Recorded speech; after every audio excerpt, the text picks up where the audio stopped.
Assalamualaikum warahmatullahi wabarakatuh. Bismillahirrahmanirrahim. Alhamdulillahi rabbil alamin. Allahumma salli ala Sayyidina Muhammad wa ala ali Sayyidina Muhammad. Amma ba'du. Alhamdulillah, dengan izin Allah subhanahu wa ta'ala, pada kesempatan ini saya dapat melanjutkan membaca buku fikih tradisionalis yang disusun oleh Kiai Haji Muhyiddin Abdus Somad rahimahullahu ta'ala. Kali ini saya akan membacakan ciri-ciri aswaja atau ciri-ciri ahlus sunnah wal jamaah yang telah dijelaskan oleh penyusun buku ini mulai dari halaman 3 sampai dengan halaman 8. Setelah kita mengetahui pengertian aswaja pada pertemuan sebelumnya, kita pasti sudah mendapatkan kesimpulan bahwa Ahlus Sunnah wal Jamaah itu merupakan ajaran yang mengikuti semua yang telah dicontohkan oleh Nabi Muhammad sallallahu alaihi wasallam dan para sahabat-sahabatnya sebagai pembeda dengan yang lain. Maksudnya untuk membedakan golongan aswaja dan bukan golongan aswaja, ada 3 ciri khas kelompok aswaja, yakni 3 sikap yang selalu diajarkan oleh Rasulullah Sallallahu Alaihi Wasallam.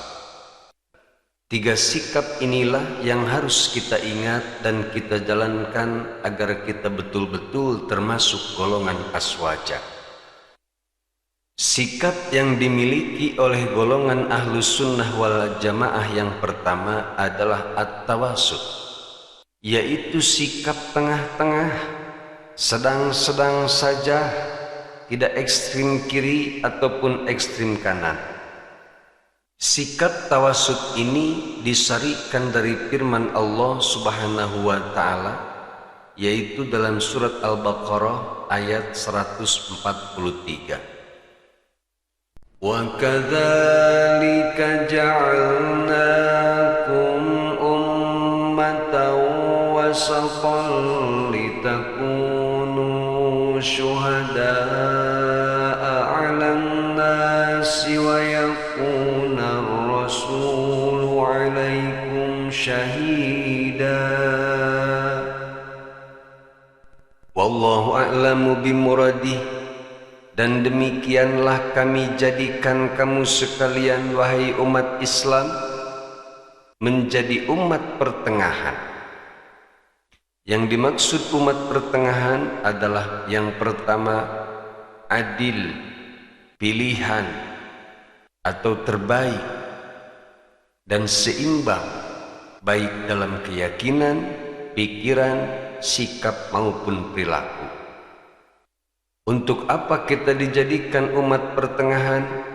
Agar kamu sekalian menjadi saksi atau ukuran penilaian atas sikap dan perbuatan manusia umumnya, dan supaya Allah subhanahu wa ta'ala menjadi saksi atau ukuran penilaian atas sikap dan perbuatan kamu sekalian.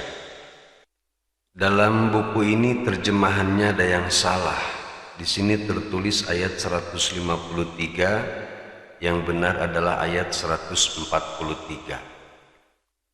Sikap Ahlus Sunnah wal Jamaah yang kedua adalah at-tawazun, yaitu seimbang dalam segala hal, termasuk dalam penggunaan dalil akli dan dalil nakli.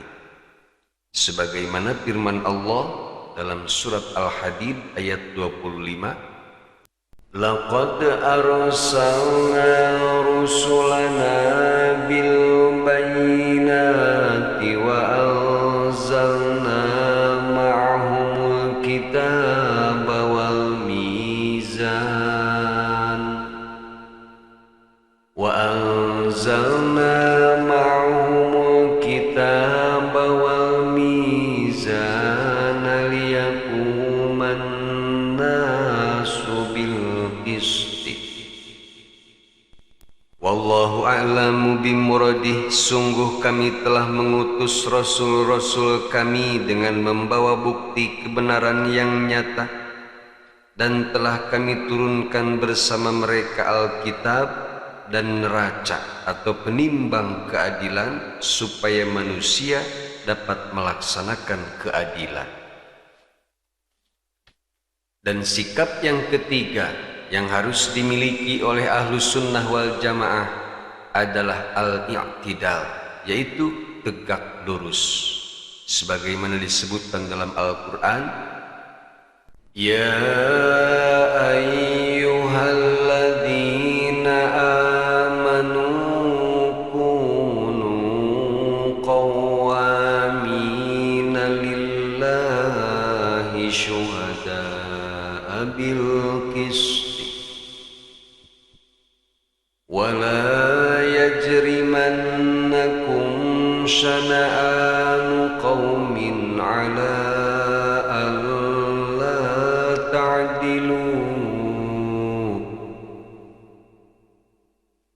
i'dilu huwa aqrabu littaqwa wattaqullah innallaha khabirum bima ta'malun. Wallahu a'lamu bimuradih. Wahai orang-orang yang beriman, hendaklah kamu sekalian menjadi orang-orang yang tegak membela kebenaran, karena Allah menjadi saksi atau pengukur kebenaran yang adil. Dan janganlah kebencian kamu pada suatu kaum menjadikan kamu berlaku tidak adil.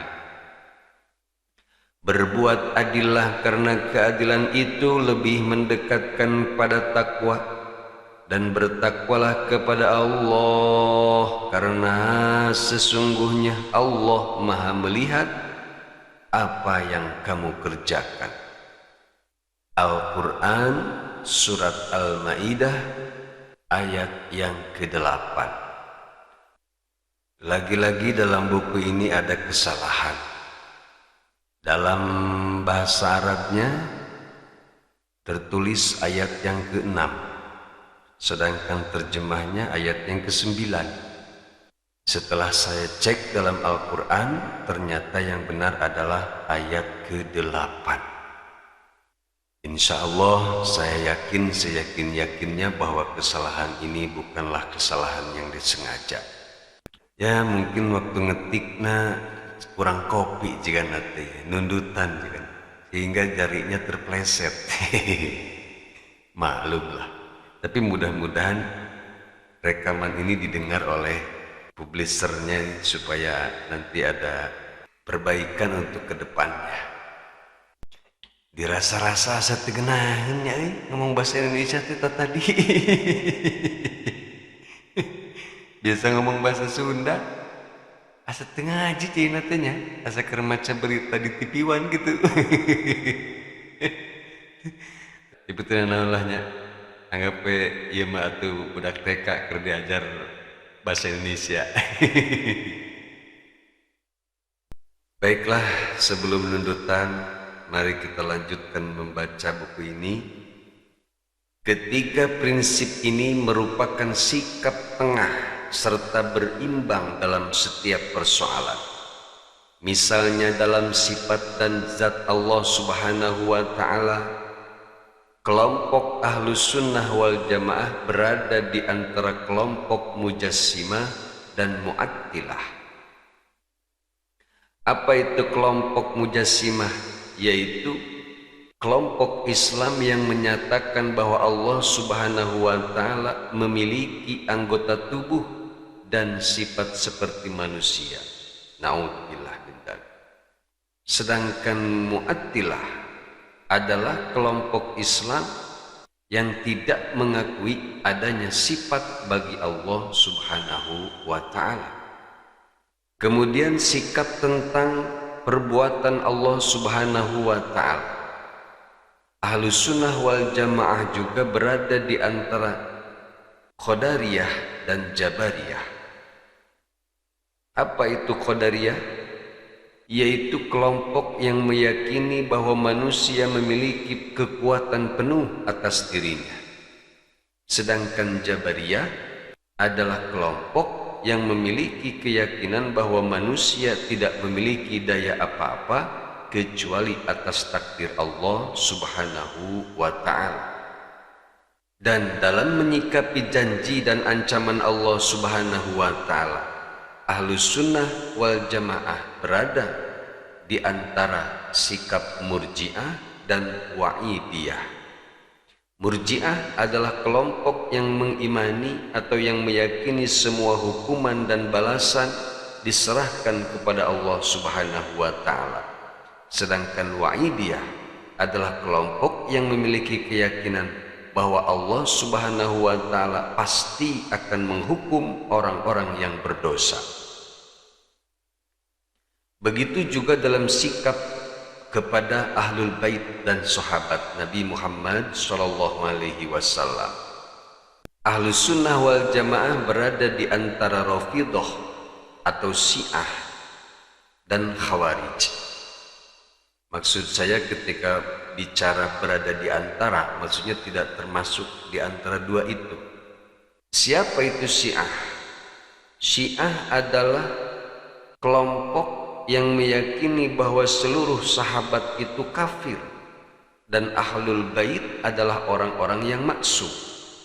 Sedangkan Khawarij adalah kelompok yang meyakini bahwa seluruh sahabat dan Ahlul Bait yang menjadi penyebab peperangan Jamal dan Siffin dihukumi kafir.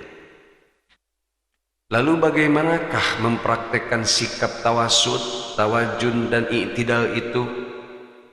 Ketiga prinsip tersebut dapat dilihat dalam masalah keyakinan keagamaan atau disebut dengan teologi, dan bisa dilihat dalam perbuatan lahiriah atau disebut dengan fikih seperti sholat, wudu, zakat dan lain-lainnya, serta dapat dilihat dalam masalah akhlak yang mengatur gerak hati atau disebut dengan tasawuf.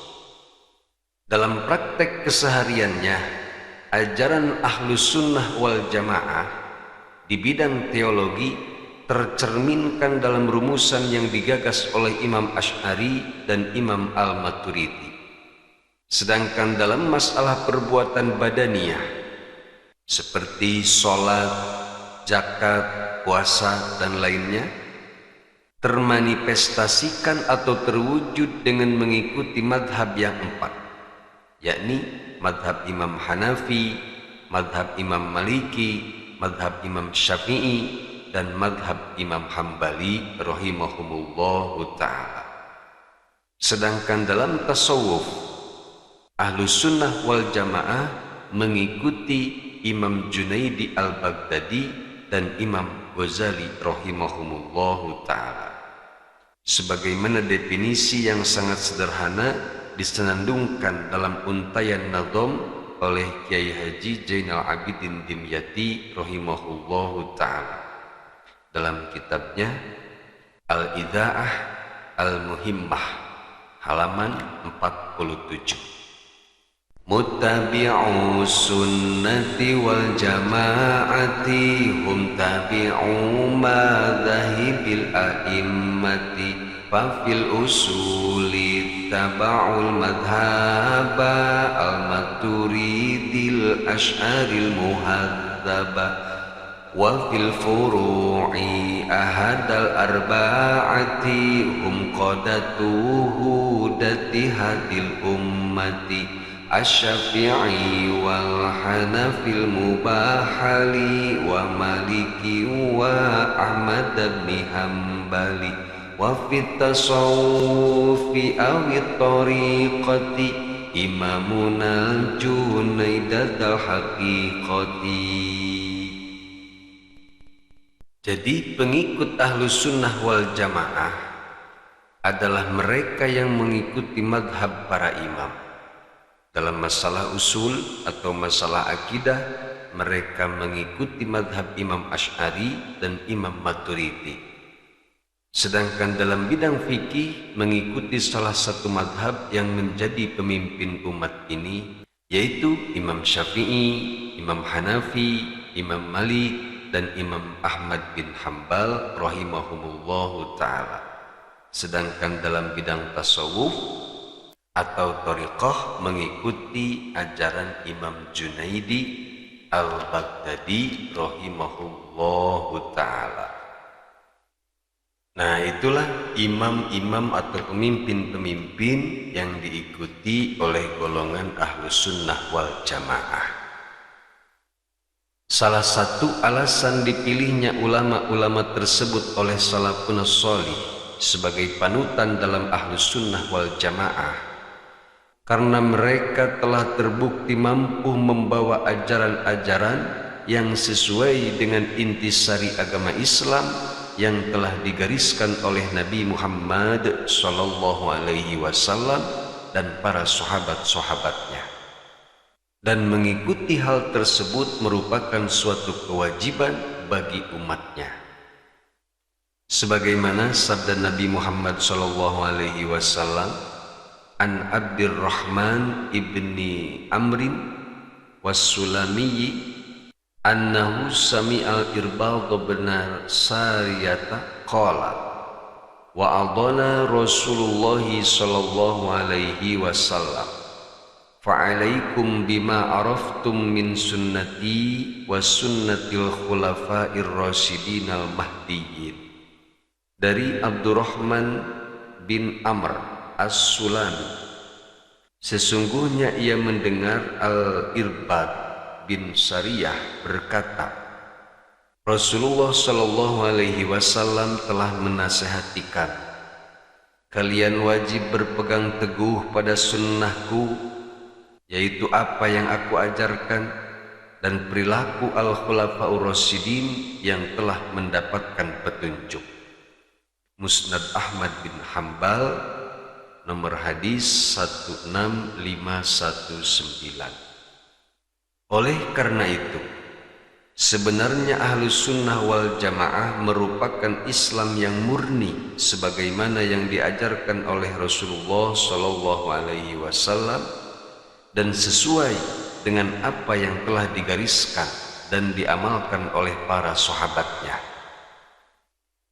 Ketika Rasulullah SAW menerangkan bahwa umatnya akan terpecah menjadi 73 golongan, dengan tegas Nabi Muhammad SAW menyatakan bahwa yang benar adalah mereka yang tetap berpedoman pada apa saja yang diperbuat oleh Nabi Muhammad SAW dan para sahabatnya pada waktu itu. Ma ana alaihil yaum wa ashabi. Maka Ahlus Sunnah wal Jamaah sesungguhnya bukanlah aliran baru yang muncul sebagai reaksi dari beberapa aliran yang menyimpang dari ajaran hakiki agama Islam. Ahlus Sunnah wal Jamaah justru berusaha untuk menjaga agama Islam dari beberapa aliran yang akan mencerabut ajaran Islam dari akar dan pondasinya semula.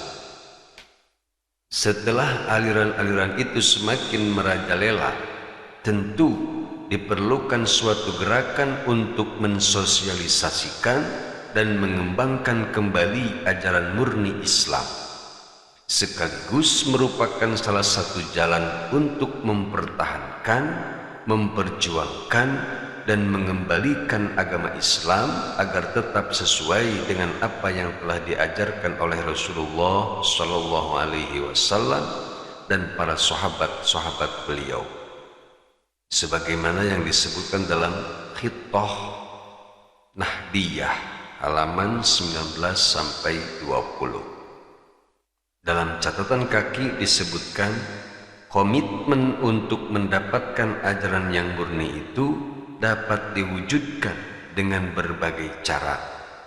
Pertama, keinginan yang sungguh-sungguh untuk mendapatkan ajaran yang benar-benar sesuai dengan apa yang diajarkan oleh Rasulullah SAW dan para sahabatnya. Kedua, berhati-hati menerima suatu pendapat atau penafsiran dengan meneliti kebenaran dan kesinambungan jalur dan salurannya sampai kepada Rasulullah Shallallahu Alaihi Wasallam. Tidak hanya dengan membaca sepotong naskah atau satu dalil saja. Dan cara yang ketiga, berusaha mempelajari Islam seutuh mungkin dengan mempelajarinya secara ijmali atau global dan tafsili atau secara terperinci, mendetail dengan memahami garis-garis kecilnya atau disebut dengan mikro. Sedangkan cara yang keempat yaitu berusaha keras mengamalkan Islam sebaik mungkin dengan selalu menyadari kelemahan diri sehingga tidak merasa dirinya paling benar dan paling takwa. Jika sekarang banyak kelompok yang mengaku dirinya termasuk Ahlus Sunnah wal Jamaah, maka mereka atau siapapun yang mengaku dirinya Ahlus Sunnah wal Jamaah harus membuktikannya dalam praktek keseharian bahwa ia benar-benar telah mengamalkan sunnah Rasulullah Shallallahu Alaihi Wasallam dan sahabat-sahabatnya, sebagaimana yang dikatakan oleh Abu Sa'id Al-Khadimi rahimahullahu ta'ala, fa'in kila kullu firqatin tadda'i annaha ahlus sunnah wal jamaah kulna dhalika la yakunu bidda'wa bal bitatbiqil qawli wal fi'li wa dhalika bin nisbati ila zamanina innama yumkinu bimutabaqati sihahil ahadisi ka kutubi syaikhaini wa ghairihima minal kutubil lati ajmi'a ala wasaqatihinna. Jika ada yang bertanya, semua kelompok mengaku dirinya sebagai golongan Ahlus Sunnah wal Jamaah, jawaban kami adalah bahwa Ahlus Sunnah wal Jamaah itu bukan hanya klaim semata, namun harus diwujudkan atau harus diaplikasikan dalam perbuatan dan ucapan. Pada zaman kita sekarang ini, perwujudan itu dapat dilihat dengan mengikuti apa yang tertera dalam hadis-hadis yang sahih seperti Sahih Bukhari, Sahih Muslim, dan kitab-kitab lainnya yang telah disepakati validitasnya. Itulah yang disebutkan dalam kitab Al-Tariqah, Syarah At-Tariqah halaman 111 sampai 112. Nah, berdasarkan penjelasan di atas dapat dirumuskan bahwa Ahlus Sunnah wal Jamaah merupakan ajaran yang sesuai dengan apa yang telah digariskan oleh Rasulullah Shallallahu Alaihi Wasallam dan para sahabatnya. Dan itu tidak bisa hanya sebatas klaim semata, namun harus dibuktikan dalam sikap dan tingkah laku sehari-hari. Nah, itulah penjelasan tentang ciri-ciri atau prinsip-prinsip Ahlus Sunnah wal Jamaah yang saya bacakan dari buku Fikih Tradisionalis yang disusun oleh Kiai Haji Muhyiddin Abdus Somad rahimahullahu ta'ala.